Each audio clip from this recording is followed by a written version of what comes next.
இந்திய ஈட்டி எறிதல் வீரர் நீரஜ் சோப்ரா 2020ஆம் ஆண்டு நடைபெற்ற டோக்கியோ ஒலிம்பிக்கில் தங்கப்பதக்கம் வென்றார். தொடர்ந்து 2024ஆம் ஆண்டு பாரிஸ் ஒலிம்பிக்கில் வெள்ளிப்பதக்கம் வென்றார்.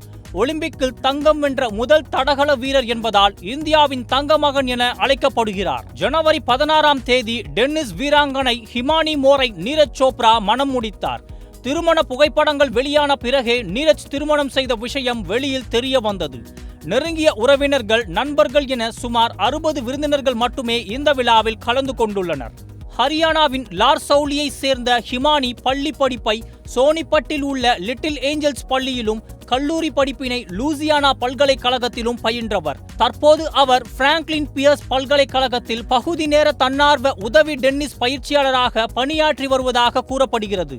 இந்நிலையில் ஹிமானி மோரை மணமுடித்த நீரஜ் சோப்ரா மணமகள் வீட்டாரிடமிருந்து பெற்ற வரதட்சணை விவரம் தெரிய வந்துள்ளது. அதன்படி ஹரியானா முறைப்படி நடந்த இந்த திருமணத்தில் மரபினை கடைபிடிக்கும் பொருட்டு ஹிமானியின் தந்தை நீரஜ்க்கு ₹1 வரதட்சணை அளித்துள்ளார்.